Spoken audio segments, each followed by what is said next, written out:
An aeroplane propeller usually has 2, 3 or 4 blades, the angles of which can be adjusted by the pilot in response to airspeed and flight conditions. A propeller's main parts are made of aluminium because it's critical to keep it as lightweight as possible. The next item is sure to have you in a spin. The propeller's blades attach to a hub. This piece of aluminium is on its way to becoming that hub. Like the starting pieces for all parts, it was forged beforehand in anticipation of the final shape. This sophisticated computer-guided mill now machines the piece. 40 minutes later, the hub is finished and ready for assembly to the engine.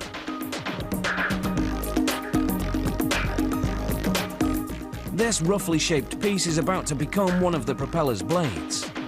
A lathe machines it to the final shape. Liquid lubricant washes away the metal shavings and cools the friction-generated heat. The lathe first forms the shank, the end of the blade that fits into the hub. The next milling machine cuts the blade's shape.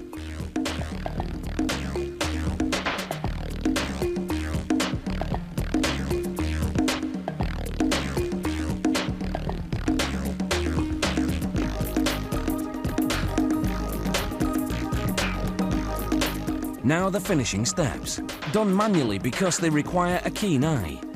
Using first a rotary sander and then a belt sander, the marks the machining process left behind are ground away.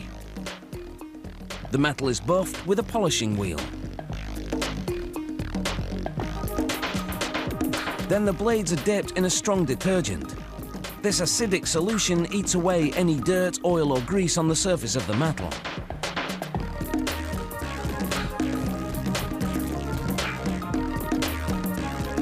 After that, the blades are put in a bath of water and chromic acid. This seals the pores in the metal, fending off corrosion.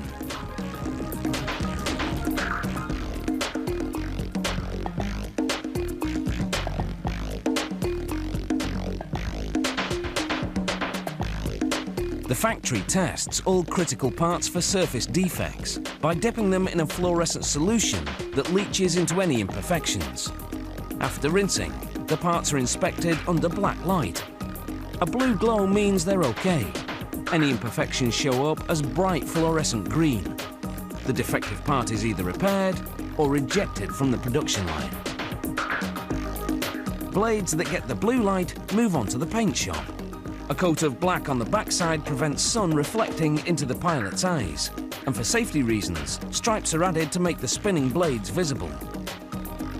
Next comes a de-icing boot, a rubber-encased electric heating element that prevents ice buildup. The rubber is highly durable yet flexible enough to mold to the curve of the blade. Next, a part of the blade shank is lubricated with grease. Then a strong steel ball bearing system is installed. This will hold the blade securely in the hub whilst enabling it to pivot to change its angle.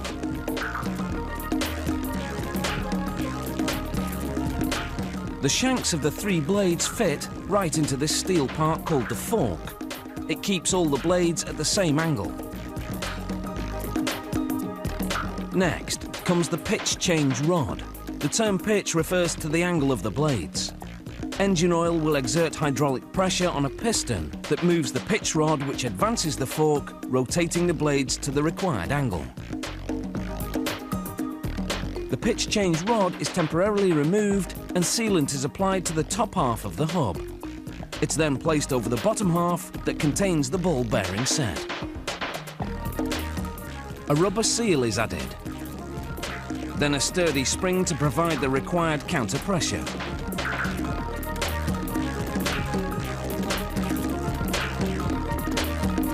The piston and pitch change rod, which are now attached to each other, are threaded onto the fork. Another seal is added.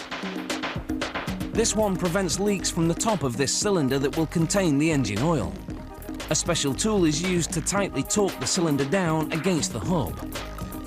Assembly is now complete, and the propeller is ready to go for a spin. Chocks away.